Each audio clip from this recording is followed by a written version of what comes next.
shit. Man, into this motherfucking bag. Stand on the way, I made.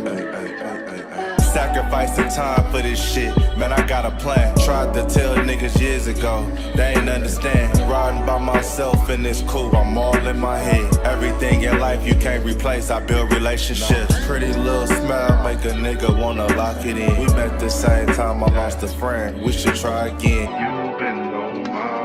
You should hop in, I ain't gon' hurt you, baby girl, you know we locked in. Used to be on FaceTime calls on the regular. Never made time, landed on my busy schedule. Now every time I hit the bay, you know I think. Henny the Moore reporting live from the liquor store, man. And when all three of us come together, man, it's Cowboys Uncut. Goddess. West Coast Cowboy in the middle, the Kanye West of this content stuff. And I'm a day one type of girl. Ain't nothing wishy-washy over here. I don't jump around, stick to one side. Yeah, the silver, the blue, we got them in their feelings.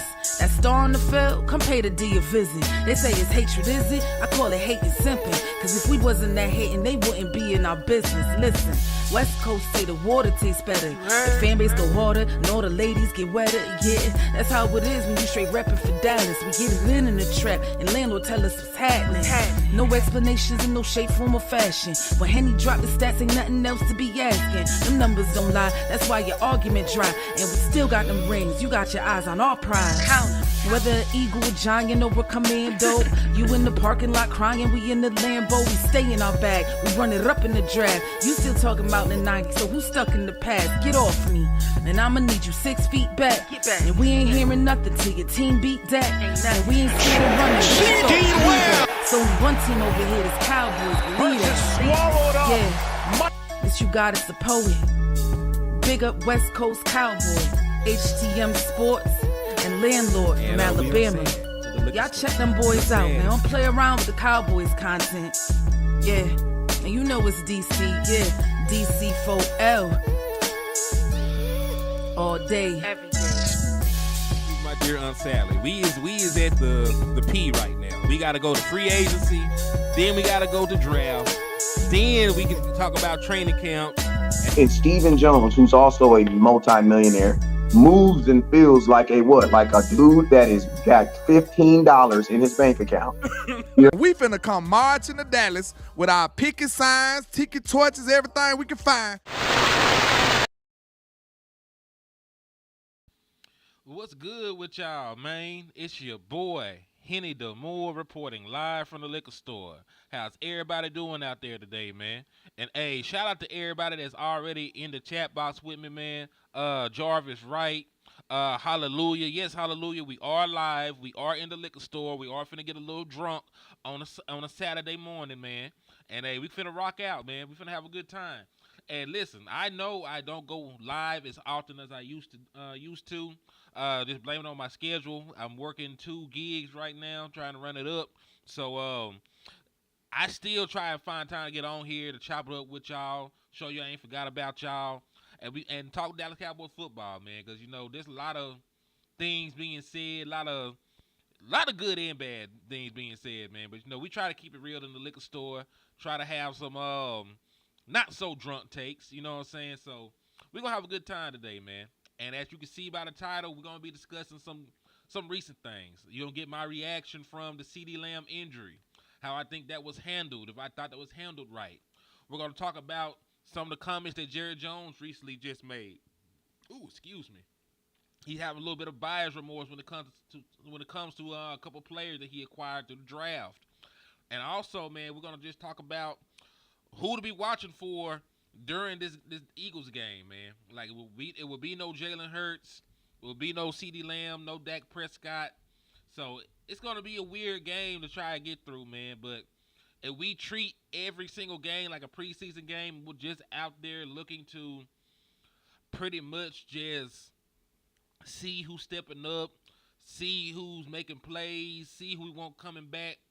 You know, then we can probably get through some of these games, man. I know we ain't got much to play for anymore, but, you know, when it comes to just checking out players and analyzing what they can do on the field. That's very important, building and moving forward, man.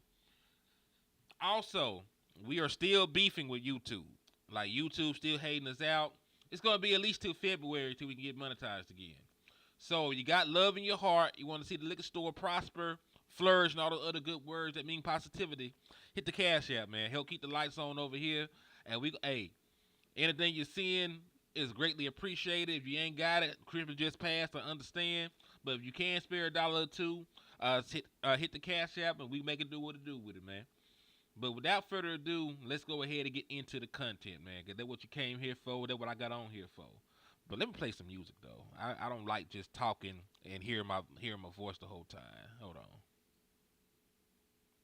Let me put some music on. Nope. All right. So let's go ahead and jump into the content, man.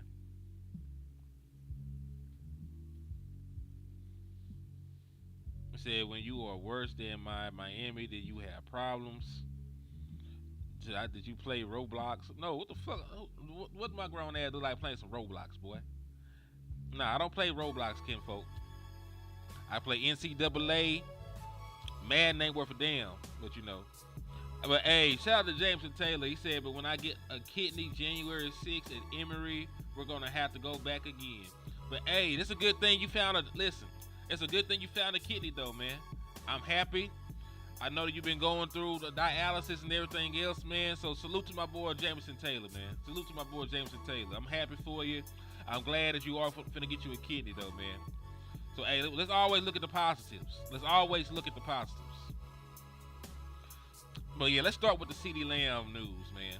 So it's not breaking news at this point, but it is official that CeeDee Lamb, the Dallas Cowboys' current 88, and that legacy line will not play the final 2 games of the season. Jerry Jones said surgery is not needed at this time. Like, you know, Jerry talks a lot. So when he was on the radio station, he said that surgery would not be required for CeeDee Lamb.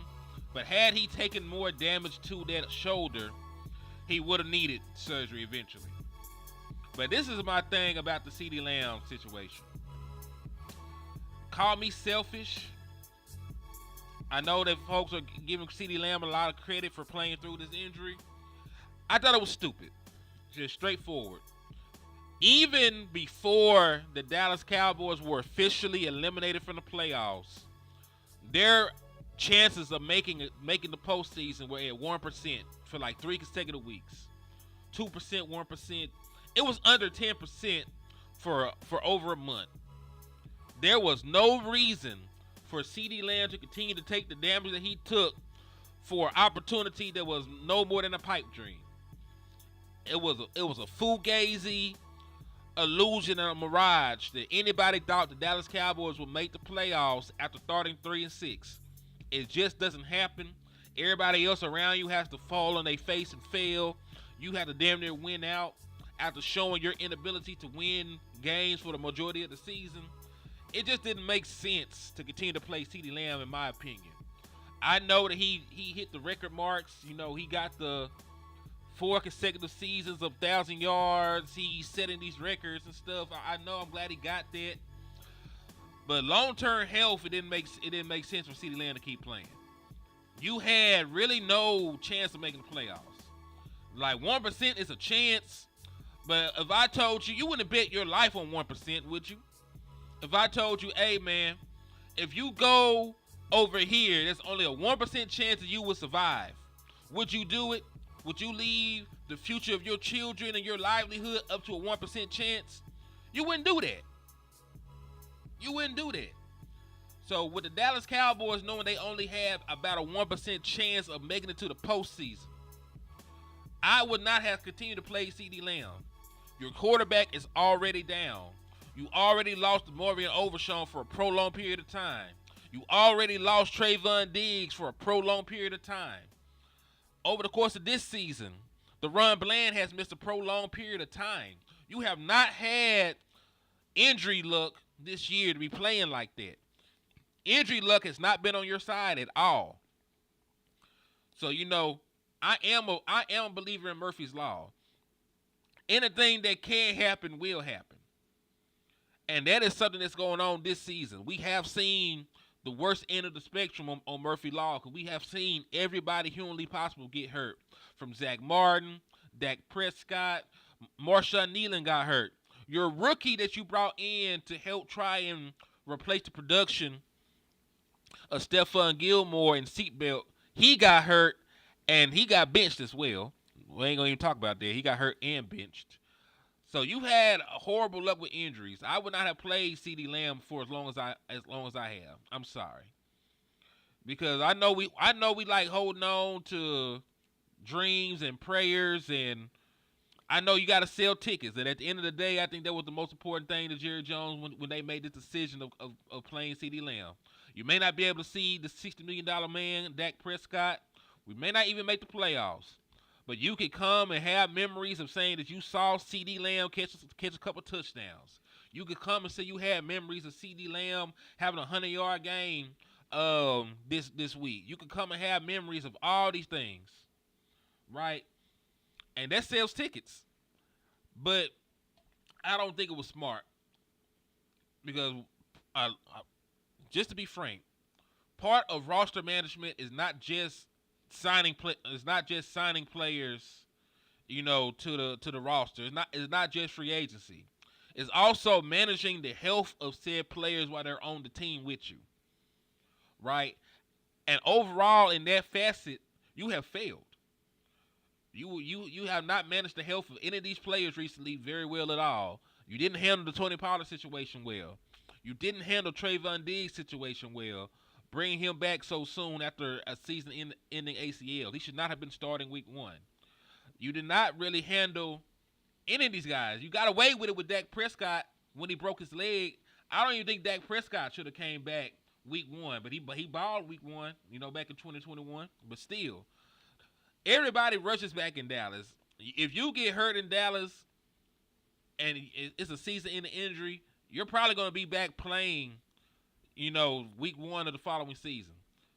Not saying that's the right thing, but these guys get back way too quick for my liking, and these be severe injuries.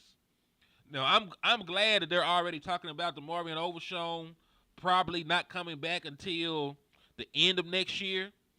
But dog, like he's torn everything. He tore his ACL, MCL, PCL. I don't need to see Overshown to the playoffs.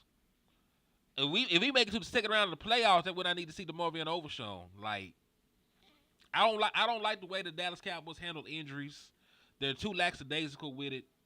They act like it's no big deal, and I don't like that, especially with the players that you invest so much of your capital into. You invest all this money into Dak Prescott. You invest all this money into CeeDee Lamb. I believe you're going to invest a lot of money into Michael Parsons. I don't think he goes anywhere. All that talk about trading Michael Parsons and this and that, I don't think that has any legs at all. I think he'll be a Dallas Cowboy at least until his third contract. So my point is, you're going to put a lot of capital into Michael Parsons too. You cannot rush your best players back from injury just to sell tickets, just to give the placebo effect of everything is okay. Shit don't be okay a lot of times, even when they're healthy in here. So I just want them to manage the injuries of the players a little bit better going forward. I don't know if they will, but that's just me on my soapbox right now. I don't like the way that they handle injuries in Dallas. People come back way too quickly. They do it a lot of times, not even for the possibility of making a playoff run, right? A lot of times they do it just to sell tickets and sell merchandise and get butts in seats. So I don't like it. I said that I didn't want to see Overshown or Stevens Jr. and Diggs on the field till week 9. Yeah, like, you got to act like these injuries are injuries. You need time to heal. And that's the thing. If they ready, they should play. But I'm talking about being 100% healthy coming back from an injury, right? Because let's keep it real. If you're less than 100% coming into a season, you're going to stay less than 100% in the season, because football is a grueling physical sport. It's a grueling physical, it's hell. It's hell in your body. They say collisions is on par with car wrecks, right? So if you come into the season less than 100%, you're never going to fully heal into the off season at that point. So you're already a diminished version of yourself, and that diminished version of yourself is taking more damage as the season goes on, and they're even more diminished by the time the season is over with. So that's why, like, when you're coming back from these major injuries, I would rather you be up here than down here, because if you start here when it comes to injury, and then over the course of the season you end up down here, we can manage that. But if you start right here, over the course of the season, you're going to end up down here. You might even get re-injured. And this is the thing. He said, but the medical team cleared them. Of course they did. We have medical. That's why they had to get independent concussion people. Because the team medical doctors go clear you every time. They're going to give you some baths. They're going to give you some smelling salts and send your ass back on the field. That's why the independent neurologists now on the sideline. If you leave it up to the teams, of course they're going to tell you the players fine to play. We done heard too many stories about, man, we didn't even give him a physical. We know what's going on with Cuz. Oh, man, he just got his bell rung. He good. That's what I'm saying. If you leave it up to the team, of course they're going to say they ready to play. But we going to have to just keep it real. They don't be ready to play half the time. Did Tony Pollard look like Tony Pollard when he came back for us? We can have these conversations amongst family and friends. We know these dudes don't be fully healthy. But they too much of gladiators to say anything's wrong. And the front office is too ready to get them back on the field to make sure that everything is A-okay. It is what it is. My boy, we done had players already tell us this. You say you don't want to believe it. Players already said the shit happens. Players already said the stuff done happen. And they're not just in Dallas. Like, players around the league that already told us this. On their own podcasts, on their own interviews, they have told you this. So, of course, they ain't named the team doctors. They ain't say the team doctors by name, but they've said that this shit didn't happen. So who would you rather believe? You ain't got to believe me. But there's plenty of NFL players that have said this shit happens. There are plenty. There are plenty of NFL players that tell them, hey, they felt pressure to come back sooner than they wanted to come back because of pressure from the front office. They said they weren't fully healthy. Like, players all over have said this. So it's not just me just sitting here talking about what I believe is happening. It's me speaking on what players have said happens in these situations.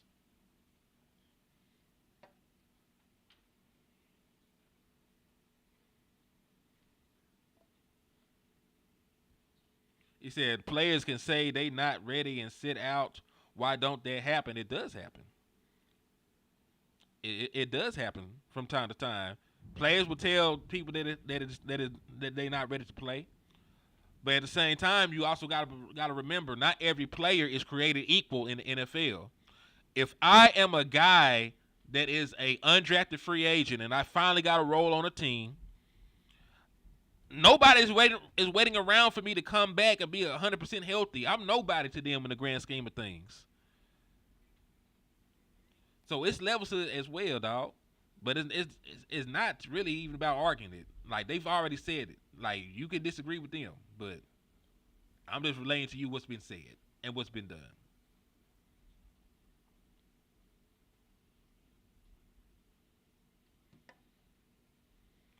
But regardless of that, it says, so it's the player's fault. You don't have to play. And that's, no.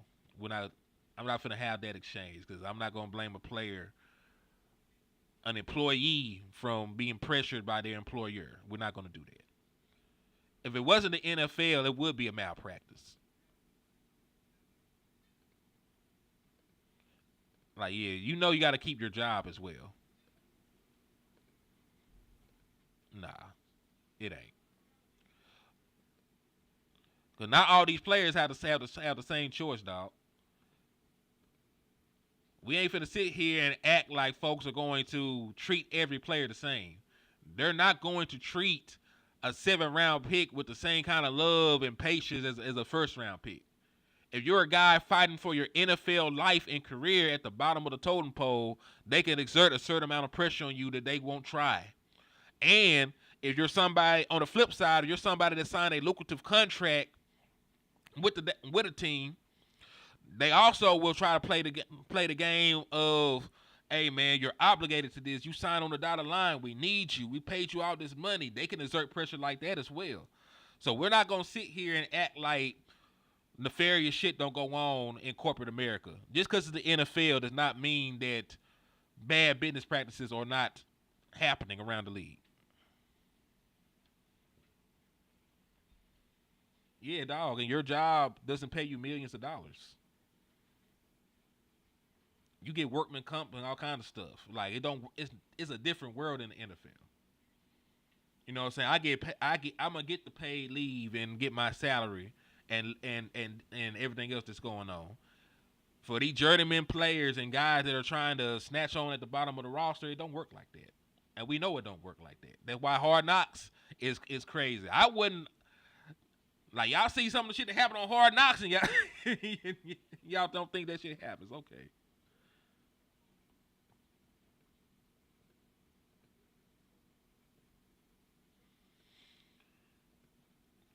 But let's continue on though, man, because your boy Jerry Jones, and that is a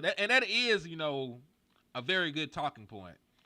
Like, how much of the medical injuries are on players wanting to be there to not lose their job, and how much is it on front office people putting pressure on them to show up and show out?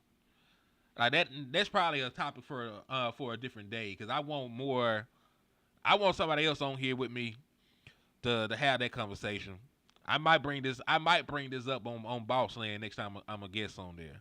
Cause that's a damn good talking point though. Cause but I can understand where you're coming from. I'm not gonna act obtuse like folks don't rush back to try to keep their job. But also, one, it shouldn't be that way. Two, we also know from what other players have said that you get pressure to come back quicker than you should as well. So we'll parlay that discussion for another time. But that is a good talking point. But let's talk about Jerry Jones and his buyer's remorse real quick, man, because we could probably end up talking about that for like a whole nother hour. I'm talking about players in general. I'm mad your mama sucked dick that good, boy. Miss Mary, I'm mad that your mama sucked dick like that. Spit bubbles, snot running down their nose and shit. I'm disturbed that your mama sucked dick with that much vigor. Hey, John Machota said Cowboys owner Jerry Jones on 105.3 The Fan, when talking about rookie offensive linemen Tyler Guyton and Cooper Beebe, said he probably got a little over my skis, thinking just plug those guys in. Guyton was drafted to replace left tackle Tyron Smith. Beebe replaced center Tyler Biadasz. Jones said he thinks both rookies have done well, but added, we've paid the price to some degree. My guy, Jerry Jones, this is the wrong time to be saying that shit right now, bro. And listen, even if it's true, it's too late, Jerry. Tyler Biadasz is a commander. Tyron Smith is a jet. Tyler Guyton is on your team, and Cooper Beebe is on your team. They're going to be on your team for a prolonged period of time because you drafted them. And all I got to say is this. Tyler Guyton has had a very up and down season. It's been a roller coaster. He's had games he's played well. He had games he got his ass kicked. He has games he's been injured. He has games he's been benched. So it's a little bit everywhere with Tyler Guyton and what he's done this season. So, I'm not super mad at Tyler Guyton because this is his first time playing left tackle. This is his first time playing in the NFL. This is his first time for a lot of things. So, if I'm willing to give anybody some grace, it's Tyler Guyton. And I'm somebody that I didn't even want Tyler Guyton. That's how real I am as a evaluator of football and talent. I didn't even want Tyler Guyton because I knew it would be a learning process. I knew. I wasn't stupid enough to think you were going to plug and play no damn Tyler Guyton in and he was just going to be this fantastic left tackle from day one. I ain't never thought about that. I ain't never thought that was going to happen. But he got the physical attributes. He got the work ethic. I think eventually Tyler Guyton would be a great left tackle for the Dallas Cowboys. My issue was I always think from the standpoint that we're going to compete for a Super Bowl that same year. So the same year that I'm trying to compete for a Super Bowl, I was not trying to have nobody learning how to play a new position. That's why I wanted a weapon in the first round. Not because Tyler Guyton wasn't going to eventually get to where he is a Pro Bowl caliber left tackle. He got talent. Like he's an athlete. He has talent. My issue was always I'm trying to compete this year, right now. What do I need to do that? So when I think about that, I'm thinking about adding weapons. I'm thinking about, and really adding weapons on both sides of the ball. I'm thinking about adding a nasty defensive tackle to stop the run. I'm thinking about adding some more edge rushers. I'm thinking about adding a wide receiver. I'm thinking about doing things like that to put my team over the top. I'm never thinking about, hey, man, this guy's going to be good in 3 years. Like, what the fuck? I don't ever think like that. I don't, because I don't think that we're at that point as a team. Your quarterback is in his prime right now. I'm not sure how many more years Dak Prescott will be a top quarterback in the National Football League. CeeDee Lamb is in his prime right now. He needs his Robin.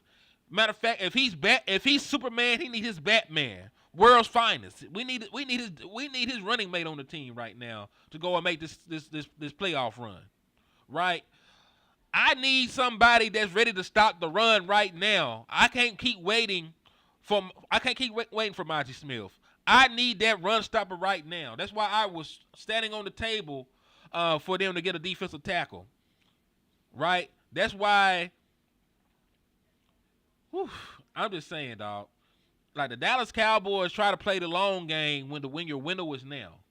Like your window is right now. I don't have the time for you to be out here trying to draft developmental players. I don't have time for that. So that was my main issue with what the Dallas Cowboys did and when they got Tyler Guyton. I wasn't mad at Cooper Beebe. Matter of fact, you should remove Cooper Beebe from this discussion. Cooper Beebe has played fine. Cooper Beebe has played good football since he's been in Dallas. I won't hold you. He has played good football since he's been in Dallas. Out of your two rookie offensive linemen, the only issue has been Tyler Guyton. We're not going to even lump the two of them in here like they've been playing the same. Tyler Guyton has been the guy that has not played great at times. Cooper Beebe has been fine. So I don't even know why Jerry Jones even brought him in. I think Cooper Beebe has done a good enough job of replacing Tyler Biadasz. Because it's not like we were replacing Frank Ragnow. It's not like we were replacing Kelsey. We weren't replacing an all-pro center. We were replacing an okay center. And Cooper Beebe, as a rookie, has played okay.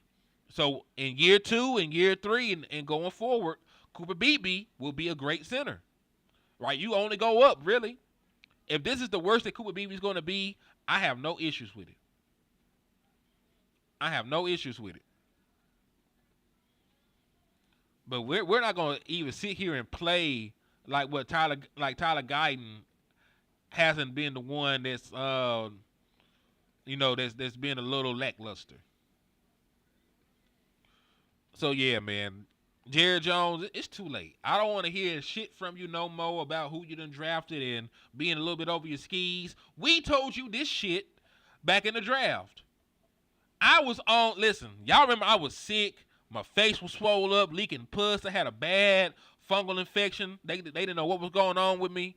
They gave me antibiotics by mistake, and it made it worse. Damn near died, lost all that weight. I was on my deathbed begging the Dallas Cowboys to draft better than what they did, and they still went out there and did what the hell they wanted to do. Listen, all 3 of the Dallas Cowboys' first picks were projects.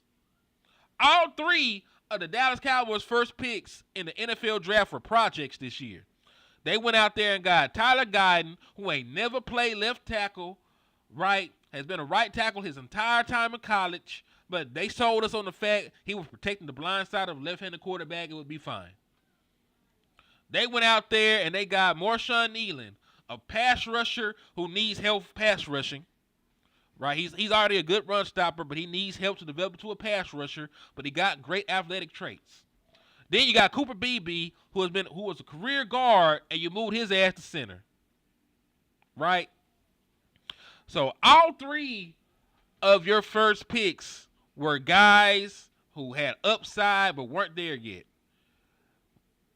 We should have knew we weren't going to be able to compete because all 3 of those guys were going to be asked to play meaningful snaps for the Dallas Cowboys. And Flip, I will give you that much. He took accountability for it. He took accountability, said, I probably jumped the shark. I did a little bit too much. I was a little bit over my skis with that one. I'm fine with that. But it also pisses me off because full accountability is going into next year's draft and correcting that mistake. Going into next year's draft and not taking these wild swings and these wild misses. Like, draft like you did in 2020. Like, that was the best I seen the Dallas Cowboys draft. CeeDee Lamb was obviously the best player on the board. You didn't need a wide receiver, but you took him any damn way because he was the best player on the board. You had no business of being able to draft CeeDee Lamb, but you still got him. When you went to the second round and you got Trayvon Diggs, there was absolutely no reason that Trayvon Diggs should have still been on the board, but you picked him because he was the best. He was probably the best player available at that point in time. Do that. Nobody is sitting here years later saying, "Damn, they shouldn't have drafted CeeDee Lamb. Damn, they shouldn't have drafted Trayvon Diggs." No, not at all. You got the best 2 players available, and guess what? They showed you they're the best 2 players available in that draft. Right? He said hindsight is 20/20, unfortunately.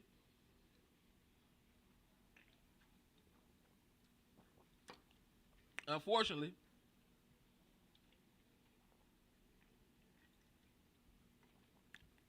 But let me ask you a question. Going into the draft, did anybody, there may be, but if your board is that much different from everybody, either you're a genius or you fucking up. We can keep it real. If everybody worked out a math problem and you the only one that got 3, either all of them people is stupid or you need to go back to school. You know what I'm saying? Just because your board is different don't mean your board is right. And I'm going to just preference it with this question. Did anybody have Tyler Guyton as a better prospect than Xavier Worthy? No, I'm just talking about player for player. Take position out of it. Player for player. Going into this year's draft, did anybody that you knew have Tyler Guyton as a better prospect in the NFL than Xavier Worthy?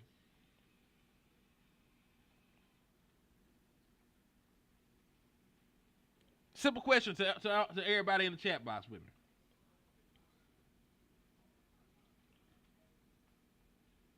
Okay.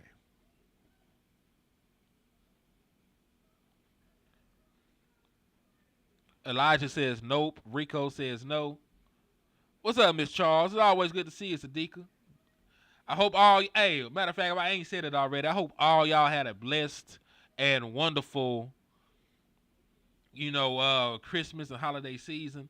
I hope any resolution you make during the New Year's come true for you and yours. Always good to see y'all.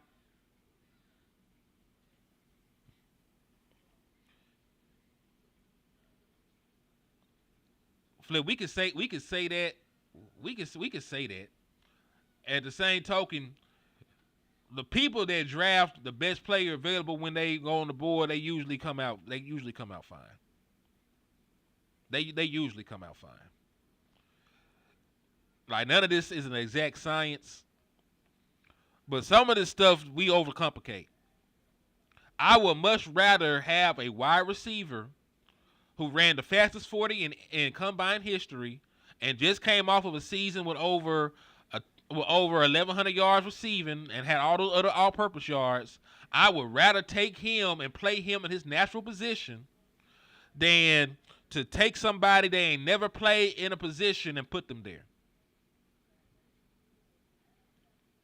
Because you could argue that Tyler Guyton wasn't even the best tackle on the board at the point when we drafted him.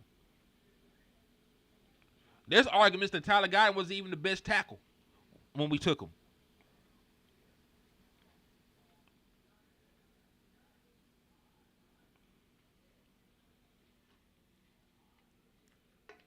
So this is the thing I'm saying.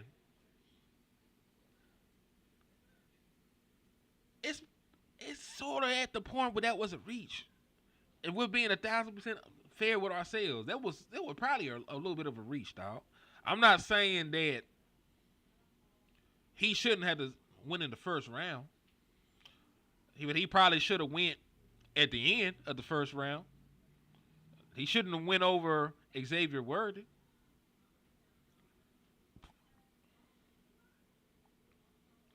So that's just my thing, though, man. Like, sometimes I think they overcomplicate these things. Sometimes I think they get a little cute. Right? Cause let's look back to some of the other guys that we picked over people. Remember we took Boss Man Fat over Nick Bolton? A lot of folks will bring up that we took him over Asante Samuel Jr. But shit, with us needing linebacker, we took him over Nick Bolton, who is now a 2-time Super Bowl champion, who has been nothing but a solid contributor to a Super Bowl caliber defense since he's arrived in the NFL. I'm just saying. Like, sometimes we overcomplicate these things. We draft guys based on dimensions. Remember, there was a point where we didn't want to draft any small corners because that's not what Dan Quinn liked, allegedly. There was times where we don't like. It's all these different things we look at, but outside of just looking at a damn player for what their production is and everything else. What's not fair? What's not fair, Flip? Talk to me, bro.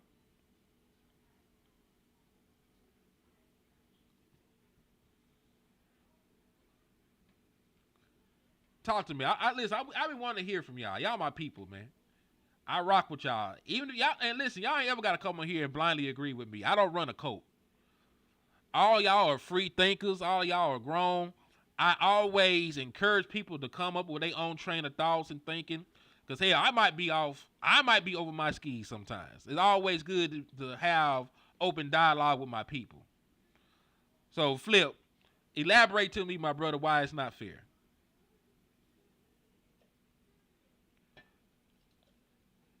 You got us. You were also a real one because you were openly claiming UConn.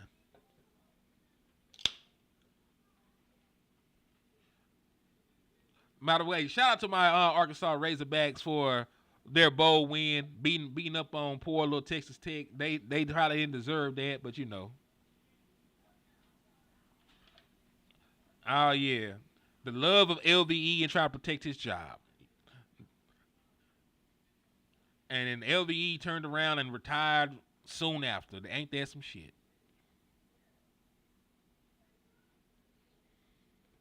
The love of LVE.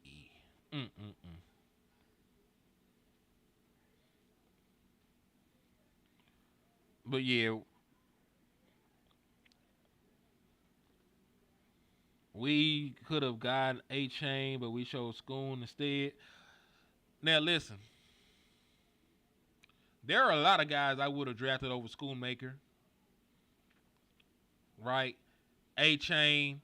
Even with the injuries.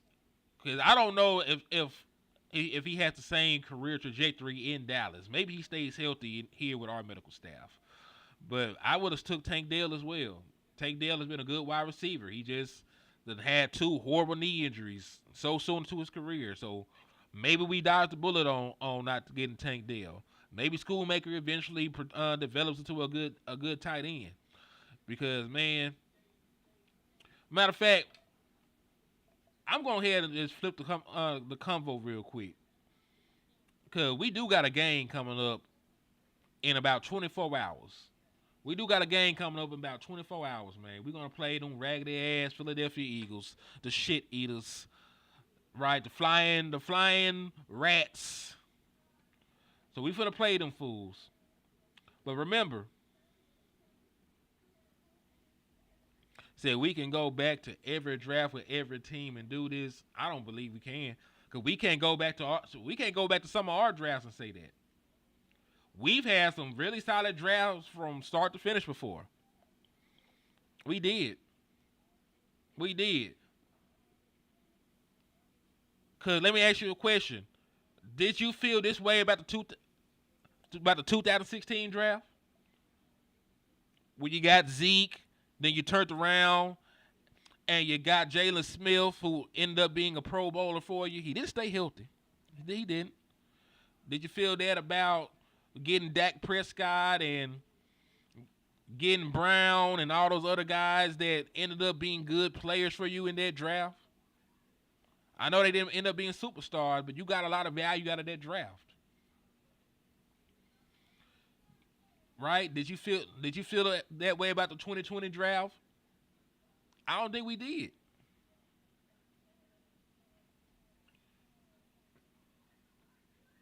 He said, but there was always probably a better player. Possibly, maybe. Possibly. He said, what the hell happened to Ferg? I don't know. I don't know. Him getting hurt early in the season, I think really derailed a lot of the things he wanted to do. I don't think Ferg either was completely healthy when he came back. But like I said, I don't know who call that was. Ferg is out here fighting to be tight end number 1 after they just drafted a tight end in round 2. Maybe he rushed back, or maybe he felt pressure from the front office to come back. I don't know, right? So we already had the discussion. It could be either way. But I don't believe that Ferg should have came back as quickly as he did. He said, "Don't re-sign Ferg, let him walk." I think Ferg got a little bit more time on his contract. I wouldn't give him a contract after this season, right? Because I expected more. If any player has not lived up to what I expected from them this year, it has been Jake Ferguson. I expected Jake Ferguson to ascend to being unanimously a top 5 tight end. What he did last year was phenomenal. I expected him to build upon that. He did not. He did not build on that at all. He took a step back. And you can't even blame Dak Prescott not being there, because even when Dak was there, he only had one good game. He had a good game against the Ravens, if I'm not mistaken. Outside of that, I don't think he had a lot of production. I got to go back and look at the numbers, but I don't think. But my feelings on that may change. Let him play out this last year, because I think this is year 4. This will be his 4th year coming up. If he plays well enough, then at that point he gets back to that Pro Bowl level, give him a contract. But I wouldn't feel the having to rush to the contract table to give Ferg a contract right now at this point in time. I do agree with that, Flip. I'm not running to the table to give Jake a contract, but I think this year coming up, if he can have similar production, he can get me 800 yards, 8 touchdowns, 700 yards, 10 touchdowns, some shit like that, top tight end production, we could talk about a contract at that point. And that's crazy, because I expected that to happen this year. I'm not really sure overall what happened and why Jake Ferguson has regressed the way that he has. We might have to do a film study on that shit, honestly. Was it all Jake Ferguson? Was it some of the play calling? Was it some of the quarterbacking? I don't know, but that would be an interesting film study. our off season is going to be really, really interesting. He said he can still be replaced. I'm sure you can replace a lot of guys. But the thing is, I'm willing to rock with 2 years of proven production out of 4 than 0 years of no production. I'm going to need somebody that's currently on the roster to step up and go crazy before I replace Jake Ferguson. Because I'm not really trying to put that much draft capital or anything else into the tight end position. You know what I'm saying? Like, if we got McDonald's at home, we got McDonald's at home. But I'm not trying to go out here and be a big spender in the tight end market anyway. I damn near don't want to pay Jake Ferguson as it is. So, you know, if the replacement for Jake Ferguson is somebody we can draft day one, he come in and be better, or someone that's already on the roster that's shown he can be better, I can rock with that. I'm a little concerned at this point about Jake. I ain't gonna hold you. He said we replace Schultz, we can replace Ferg. Hey, we replaced. Hey, but did we though? We talk about getting rid of his replacement. And this is gonna be the next question for y'all. Are we trying to have a Jason Witten kind of tight end to be a cornerstone for years and years and years? Or is tight end just going to be one of those positions for us that we plug and play? Because Dak Prescott been making it work with a lot of tight ends. He been making it work with a lot of tight ends over his career. He made it work with Jason Witten, even when he was declining.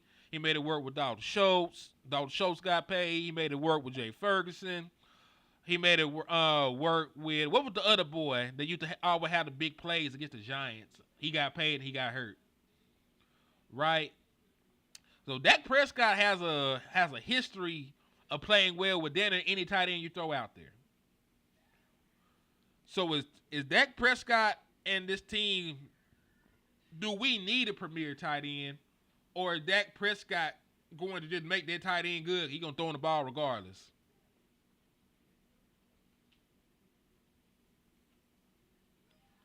He said, not fair. This is actually year 2 for Schoonmaker.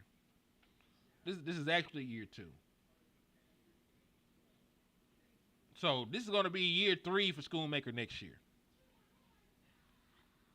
So if we're being, and this is the thing, when you sign people to rookie deals, you don't have a lot of time to see if they're good. You're only getting 4 years of them. You're only getting 4 years of that player. If they spend the first 2 not doing anything, basically not doing anything, and then you got to make a contract decision on them after the 3rd year, it's hard, dog. It's hard. It's hard. Like, I understand I give general managers and everybody else a lot of flack, but you know, that's some hard shit to determine if I want to keep a player around.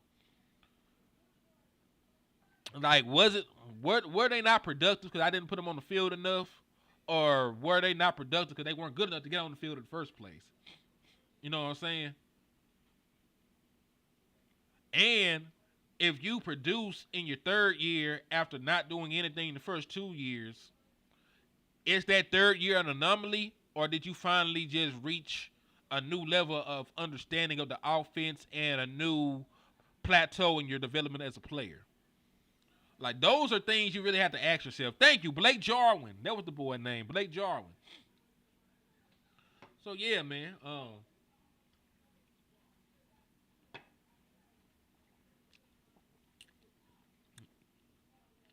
We gotta ask. We got a lot of questions that we need to ask.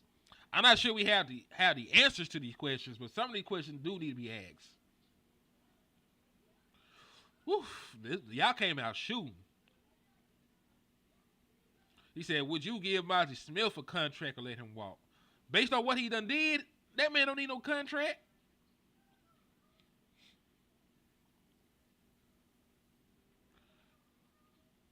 Yeah, that man don't need no contract.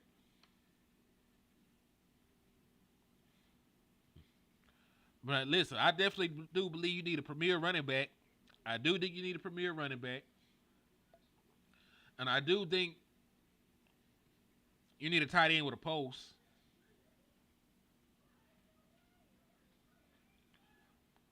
But this is the thing. You either gotta draft that tight end or you gotta sign that tight end in free agency.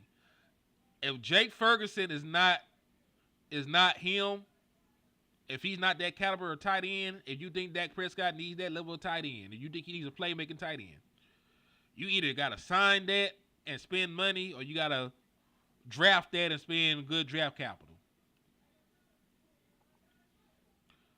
Matter of fact, let me ask y'all.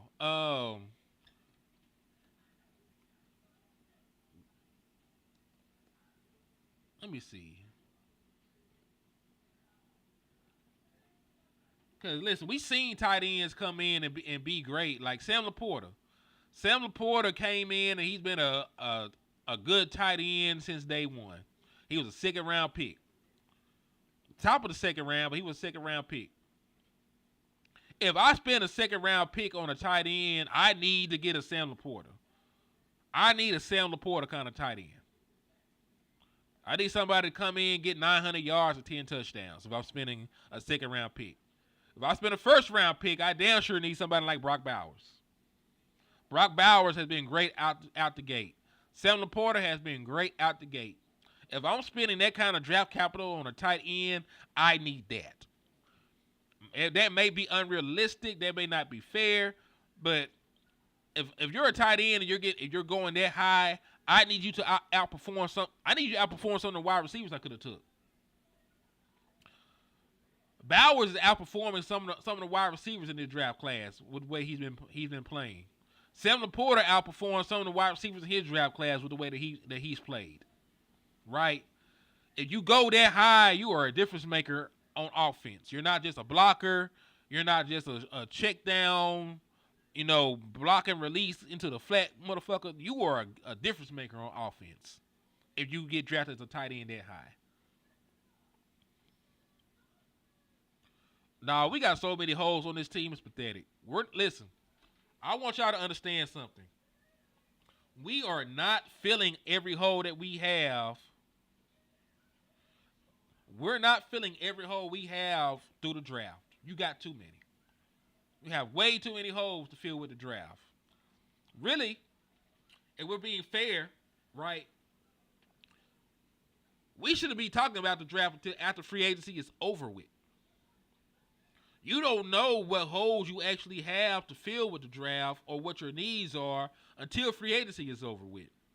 But because we have been conditioned so much to not expect to get anything in free agency, we always jump to the draft.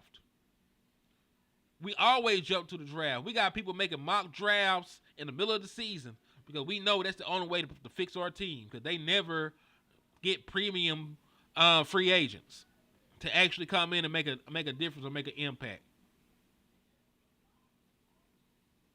And that's the issue. That's the real issue with this team. And you got to remember, we're talking about third and fourth round picks being vital on the team. That's not what Super Bowl contenders do. Third round picks usually don't even play for some of these other teams that are actually trying to get in here and win right now. They don't. They don't be out there in the field like that. Them veterans that they just spent money on, they be out there hooping, balling. And we up here praying that a kid that just got out of college, he done attended one too many frat parties, so we got come on now. You never send children to do a grown man's work. We need grown-ass men with family, mortgages, got a newborn they got to take care of, so they got to go out here and get this extra sack for the incentive. We need those guys on our team, man. Man, that's the thing. Carson, the only reason that, and this is what I'm talking about, Azteca, The only reason that Seatbelt Carson has been a disappointment is because we had expectations for him. We had expectations for a 5th round pick cornerback. That is the issue. How the hell are we in position for a 5th round pick to disappoint us? Why are we in that position where a 5th round pick corner can be a disappointment? Why are we relying on this nigga? I didn't mean to say it like that, but still. Why are we relying on a 5th round pick? Why are guys like that considered disappointments when they shouldn't even be playing meaningful snaps for you? That's the bigger issue. The issue isn't that Seatbelt Carson, a 5th round pick rookie from Wake Forest, it's not that he's a disappointment. We put way too many expectations on this man. We got expectations of a 1st round pick on a 5th rounder, dog. Because that's what we asked him to do. You asked him to do 1st round pick guys.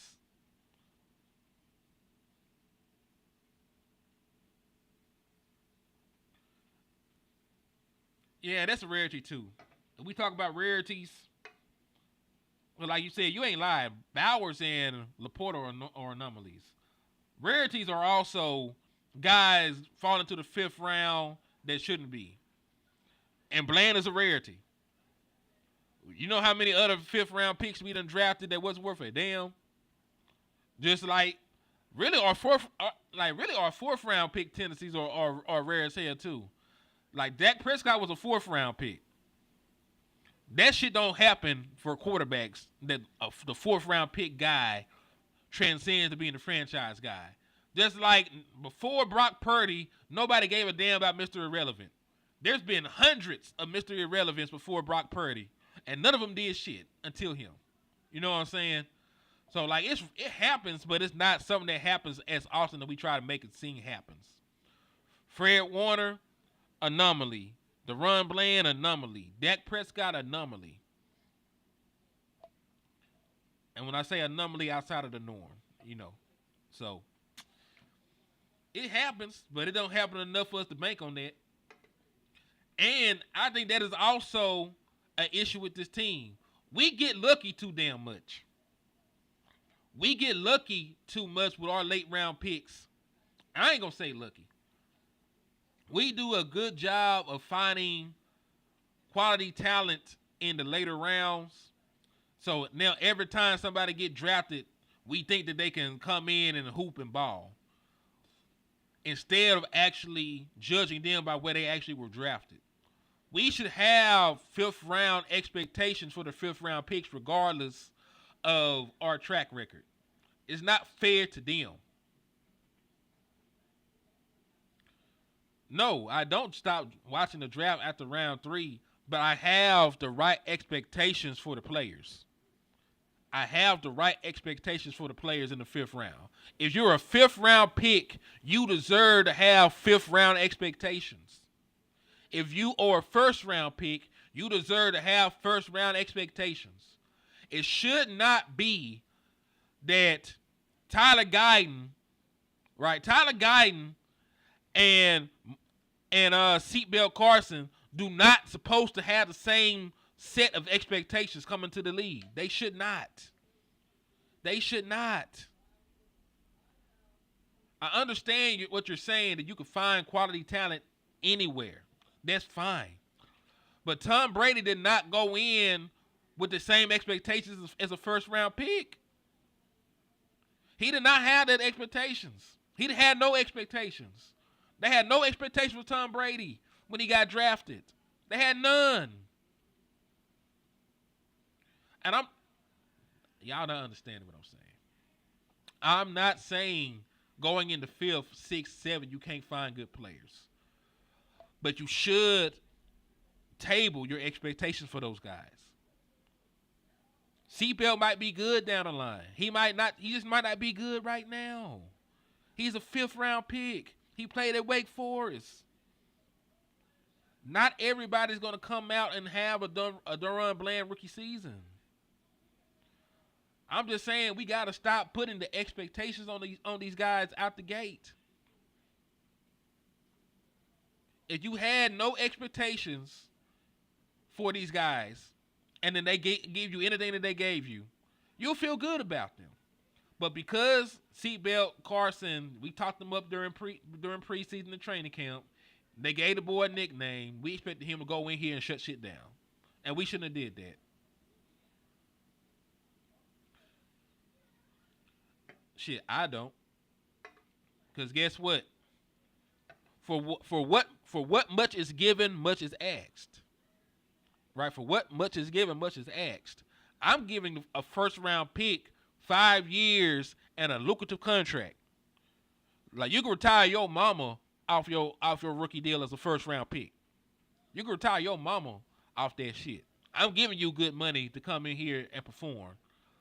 And if you don't, guess what? I made a mistake in drafting you. Right? Even then, I'm the one that drafted you. I'm the one that went out there, scouted you, spent the time, broke your film down, looked at your advanced analytics. I'm still the one with that. That's how I feel about first round picks, dog. Like, I give you a lot of money. I'm giving you 5 years. I got to have the expectations for you to come here and do something. Especially if you're going to be a top 10 pick. Like, those are the guys that are marketed as the people, as the people to change franchises around. So those are the expectations that I gotta have for a first round pick. But my expectations for a player decreases as the rounds go along. My expectations for a first round pick are up here. For a second round pick, right here. Third, fourth, fifth, sixth, seventh, UDFAs, all that other shit. All the way down here. As it should be. As it should be.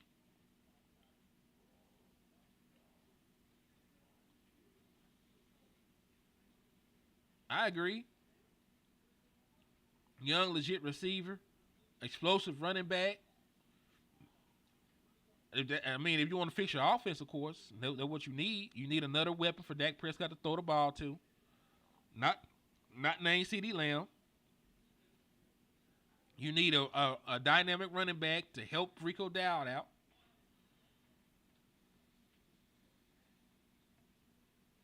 And that's the thing. We just talk about. I'm not saying that they're not good players. I'm not. But what I am saying is there's a certain level of expectation you should have depending on where they are drafted at. Everything I got from DaRon Bland was extra. I was not expecting shit from DaRon Bland. That's why everything that DaRon Bland has done has been special. He proved to be a starting caliber corner year one, and then he proved to be one of the best corners in the league year two. So I'm no longer looking at DaRon Bland as a fifth round pick. He's already exceeded those expectations and set new expectations for himself for being DaRon Bland. You know what I'm saying? Seatbelt Carson ain't got there yet. Seatbelt Carson, until proven otherwise, is a fifth-round pick from Wake Forest that has been hurt, injured, and has not played well at points. And that is fine. Sometimes you get gems, you find diamonds in the rough, and sometimes you get exactly what you drafted, a fifth-round pick. And he could develop into a good player by year 3 or year 4. But we should not have these lofty expectations for guys in these later rounds like that. Could we get lucky and some of them pan out and be better than expected out the gate? Sure. That is a possibility. But that should not be something that I'm betting money on. I can't pay my mortgage like that. In the words of my brother, West Coast Cowboy, you cannot pay your mortgage with a lottery ticket.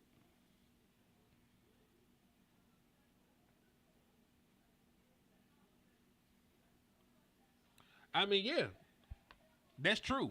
I do agree with that, Flip. Because you start off with the expectation of where you were drafted at. And then once you reset the bar, like, we have not looked at Dak Prescott like a fourth-round pick in a long time. Dak Prescott was a fourth-round pick pre-season of his rookie year. Right? And then after that, he was Dak Prescott. Like the expectation now Super Bowl, nigga. Like that's just how it is. You come in with a certain level of expectation, and then you show the league you him, and then once you make a name for yourself, those are the expectations at that point. I'm just saying, out the gate, the expectations should be what the expectations are. And then once they proven that they are him and that they can handle the new level of expectations, then you upgrade them.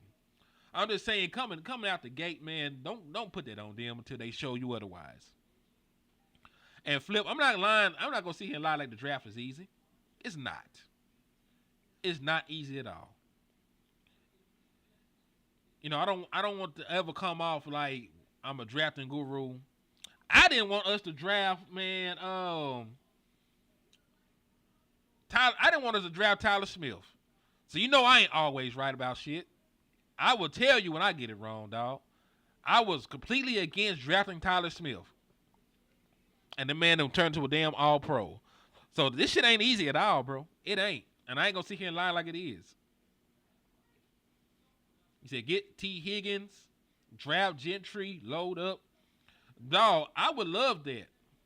If the Dallas Cowboys actually utilize free agency and they got somebody like a T. Higgins, I would not be standing on the table for a wide receiver in the draft.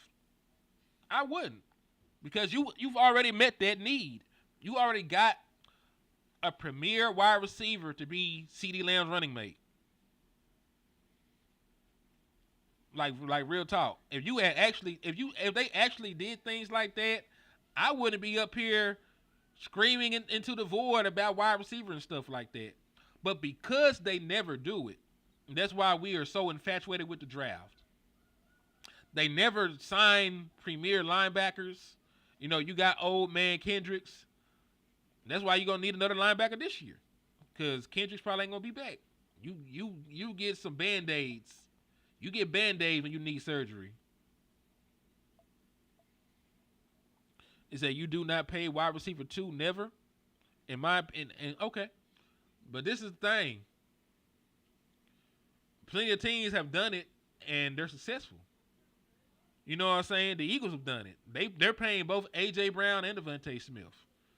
The 49ers, I know that they had a down year because of injuries and stuff, but they signed both Ayuk and Deebo Samuels. And then, matter of fact, the 49ers so gung-ho on wide receiver, they signed wide receiver 1, signed wide receiver 2, and they drafted a wide receiver in the first round. They loaded up at that position. So it really just depends on who your wide receiver 2 is.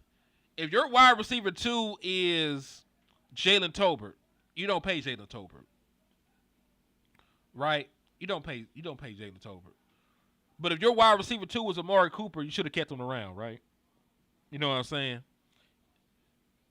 I think it depends on who your wide receiver 2 is. If your wide receiver 2 was good enough to be a 1 on other teams, you sign your wide receiver 2. If he's just another guy feasting on the opportunities, you know, given to them by the other dude around them, then no. He said, how they won, though. I mean, dog, the Eagles might win this year. I don't want to jinx us like that. I'm scared. I don't want the Eagles to win again. I hate them motherfuckers. I hate them bitches. I do.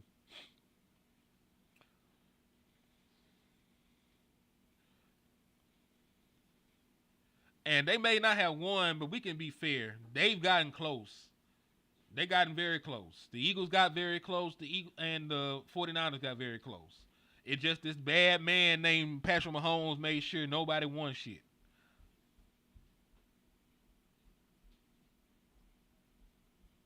That bad man over there in Kansas City named Patrick Mahomes made sure nobody won a damn thing but him. So thank God. I'm going to say this. Thank God for Patrick Mahomes, because all the ops would have been eating while we up here going to war with the front office. All the ops would have been an 8. The Eagles would have had another championship. The 49ers would have had a championship. Thank God for Patrick Mahomes, man. Matter of fact, the 49ers would have had 2 championships if not for Patrick Mahomes. He stopped them when they had Jimmy Garoppolo, and he stopped them when they had Brock Purdy from winning championships. So thank God. Thank God. They said Chiefs don't pay wide receiver 2. Shit, the Chiefs done paid 40 wide receivers this year. The Chiefs just signed Hollywood Brown. They drafted Xavier Worthy. They traded for DeAndre Hopkins, and then they brought back what's the boy name? The TikTok star, and all that is with drafting Rashee Rice in the top 2 rounds. So they may not pay like a quote unquote wide receiver 2, but they spent a lot of money on wide receiver. They've spent a lot of money and resources on wide receiver since Tyreek Hill left, and they're also paying Travis Kelce, who might as well be a wide receiver. So I understand, but they still put a lot of capital in wide receiver. They tried that wide receiver by committee shit. It did not work, and then they loaded up on wide receivers we knew. Matter of fact, they might they might have nothing but wide receiver 2s over there. At this point in their career, I think D Hop is a good wide receiver 2 on other teams. I think that Marquise Hollywood Brown is a wide receiver 2 on most teams. I think Xavier Worthy might end up being wide receiver 1 eventually. How much money are they paying Hollywood Brown anyway?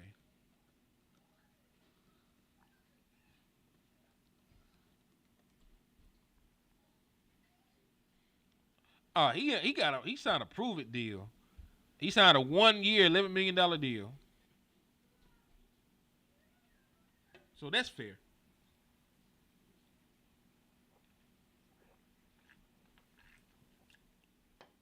Yeah, Juju Smith-Schuster.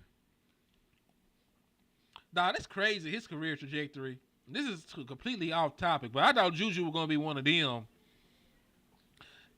after his rookie year. He never got back to that. He was an all-pro as a rookie, and he never did shit after that to that level or magnitude. It's crazy. That is crazy. Cowboy don't win enough division games. We actually win a lot of division games. We win a lot of division games. We don't win a lot of playoff games. If we're being 1,000, we don't win a lot of playoff games. We only lost one division game last year. We lost to the Eagles, and we ain't losing nobody else. We beat the Eagles the second game. We swept the Giants, and we swept the Commanders. Out of 6 possible division games, we won 5 last year. The only division games that we've lost this year was the one against the Eagles. We even beat the Commanders without Dak Prescott this year, and the Commanders are a decent team. So I don't think the division games are what is holding us back.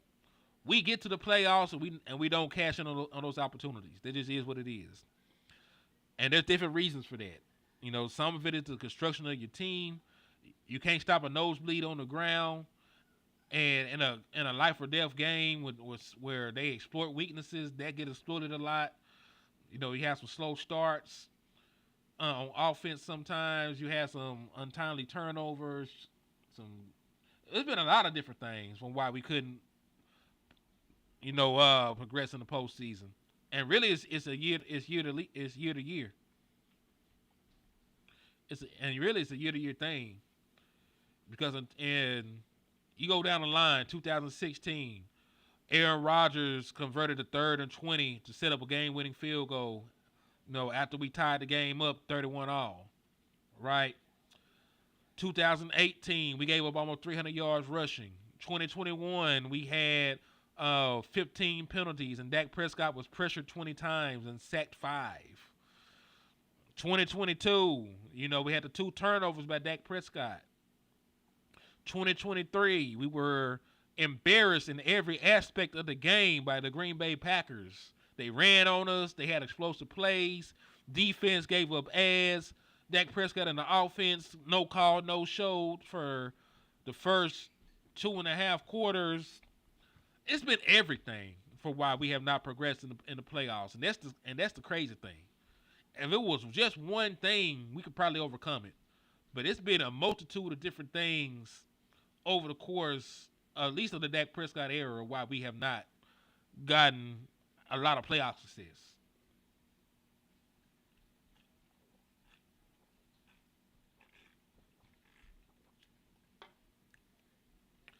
Oh yeah, listen, the Commanders gonna be good.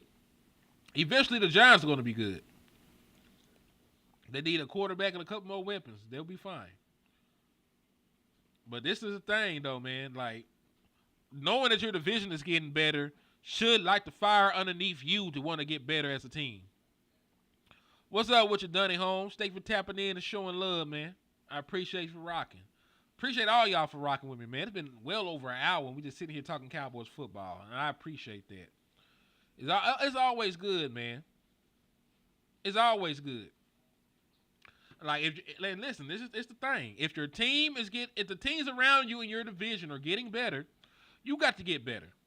It is what it is. That can't be something to make you clutch your pearls. You know what I'm saying? Because we've seen that we can beat the Commanders as currently constructed. Even without Dak Prescott, we were able to beat the Commanders. It took a bunch of miracle plays, but we beat the Commanders. We still beating the Giants. The Eagles, we haven't beaten them yet this year. So if the teams around you are getting better, you yourself will have to make moves to be able to win a division. Because if you win a division, you're guaranteed at least one home playoff game. If you don't win your division, you're guaranteed to be a wild card team, and your pathway to a Super Bowl is so much harder. It's so much harder trying to be a wild card and make it to the bowl. So, if the teams in your division are no longer bottom feeders, you will have to be prepared for 6 boss fights. Like, you got to be prepared to have 6 boss fights. If the teams in your division are good, those are 6 games that are not gimmies. Those are 6 games against good opponents that know you. So you need to get better weapons. You need to get better on defense. You need to get better in the trenches. It is what it is. Because, hey,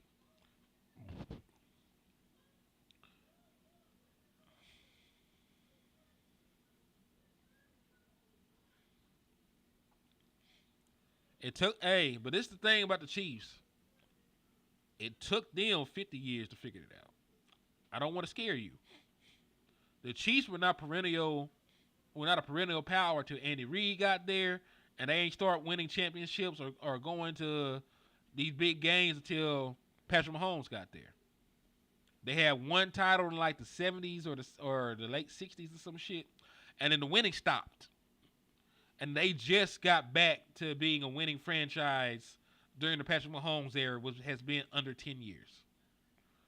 Within the last 9 years that Patrick Mahomes has been there, that's when the winning has started back. So, dog, it's crazy, but they built a winning culture eventually. But the conversation we need to have is, how do we build that winning culture here in Dallas? That's really the conversation we want to have. How do we get Jerry Jones to stop meddling? How do the Dallas Cowboys become spenders in free agency again? And pair that to what we do in the draft. Right? How do we prioritize, common sense football things in Dallas? That's what gets you back after having a long, extended time in the wasteland. But one more talking point and then I'm gone. One more talking point and then we'll get out of here, man. Who needs to step up in these final 2 games for the Dallas Cowboys offensively? Because CeeDee Lamb's not going to be there. Really, let's just limit this to wide receiver.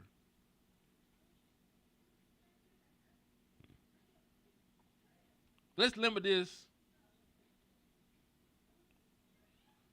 Hey, I appreciate that, Davis Maximus. I appreciate you for subbing up to the channel. Tell a friend, sub up. We going through our things with YouTube right now. but still sub to the channel. We'll be monetized again very soon, and I appreciate you for your support, man. But with CeeDee Lamb out, somebody has to step up and take some of that burden away. Now, common sense would say that Brandon Cooks would be the new wide receiver 1. He's currently wide receiver 2. He's your highest paid wide receiver currently on the roster that's playing.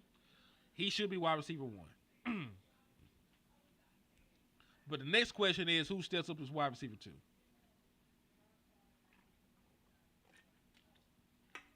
Who steps up as wide receiver 2 in the absence of CeeDee Lamb? Is it Jalen Tolbert? Is it one of the guys that we brought in? Is it Flournoy? Is it old boy that we got from the Panthers? Now, you hope that is Jalen Tolbert. And this is the reason why I say you hope. He is the guy that they're going to get the first chance at it anyway. You know how we talk about bastards? You know how Boston and them talk about bastards and sons and all that? Jalen Tolbert is the son. Jalen Tolbert was drafted by the Dallas Cowboys. Jalen Tolbert was drafted by the Dallas Cowboys in the top 3 rounds. They love those. They love picks like that. He's going to be the guy to get the first crack at it next year. What I want is for Jalen Tolbert to go out here these next 2 games and have 100 yards both. Not just because he's a friend of the show. It's because it makes everything so much easier if he can just take it. They're going to give him the opportunity. I just want him to take it. If Jalen Tolbert can parlay the next 2 games into like 80 yards, 90 yards, 100 yards, and a couple scores, that's a great building block for his confidence going into year 2, where they probably aren't going to do a lot. Let's keep it real. I want them to do something like sign a T. Higgins. I want them to do something like draft a wide receiver like a Burden or a Ted McMillan, or Edoga. But it might not happen. It might not happen. It probably ain't going to happen because they never do shit that we want them to do. But it makes everything going forward so much easier for us as fans of the Dallas Cowboys if we already have a homegrown prospect that is ready to take over the mantle of Robin, or if CeeDee Lamb is Superman, will take over the mantle of Batman. I'm not saying that Jalen Tolbert is the world's greatest wide receiver. I want a different weapon. I would rather Jalen Tolbert be wide receiver 3 because I think he's good at that spot as a third option. But this is what Jalen Tolbert has done so far this year in an expanded role. He's given us 482 yards and 6 touchdowns. The 6 touchdowns is what you should be looking at because I believe outside of CeeDee Lamb, nobody has more. He might actually be tied with CeeDee Lamb for touchdown receptions this year. Yeah, CeeDee only got 6. So Jalen Tolbert could end the season as your leader in touchdown catches. I know it with the caveat of CeeDee Lamb not being there, but he could end the season as the leading touchdown receptionist for the Dallas Cowboys in the year of 2024. I think that would do worlds for his confidence going forward and as his development as a player. We also have Jonathan Mingo to consider. We also have to consider Ryan Flournoy. But this is the thing. I am Team Tank, but I want to do everything in my power to beat the fuck out the Philadelphia Eagles. I hate the bitches. I hate them with every fiber of my being. And I want them to fail. I want them to fail miserably in every endeavor that they ever undertake. I hate the Eagles. So I know that I want to see what the receivers can do, but I also want to win the game. So you can generate some explosive offense off of play action and get the ball into these guys' hands. And they can make some plays. That cool. But do what's got you here, man. Run the ball with Rico Dow. Play action. Cooper Rush. Don't get overwhelmed by the atmosphere in Philly. Play your game. Get the ball out quickly. Don't take sacks. But at the end of the day, man, this is going to be like a glorified preseason game. Just go out here, assess what some of these guys can do, see what one of these guys actually step up and makes plays, and we'll just go from there. I mean, at this point, it's too late to tank. If you wanted to tank, you wouldn't have won so many games, while your percentage of making the playoffs was so low. It's too late. You're going to pick 14 or some shit like that. Win this game. Win this game and see if you can beat the Commanders. At this point, let's fuck their seasons up. Because you're not going to get a top 10 pick no way, any damn way. It's over with. You already have sealed that fate. So just go out here and, play spoiler. It is what it is. But it's been about an hour and 30, man. I'm finna go relax. I do got work tonight, so I'm finna go relax. And I'll holler at y'all later on, man. I appreciate all y'all for coming through and rocking with your boy the way that you have. On the way out, if you want to help keep the lights on in the liquor store, make sure you hit that Cash App. It's $ Henny the More. We're still beefing with YouTube. We're not monetized, so no ad revenue or anything like that from this video. But if you want to help support your boy, hit the Cash App, man. Anything you're seeing goes a long way. So I appreciate y'all in advance for everything that you have done and will do. And I'll catch y'all next time, man. It's your boy, Henny the More, reporting live from the liquor store. And I am out.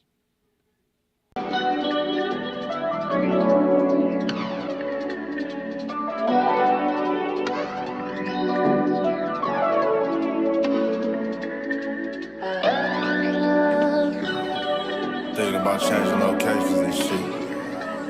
Man, into this motherfucking bag. Stand on the way, I mean.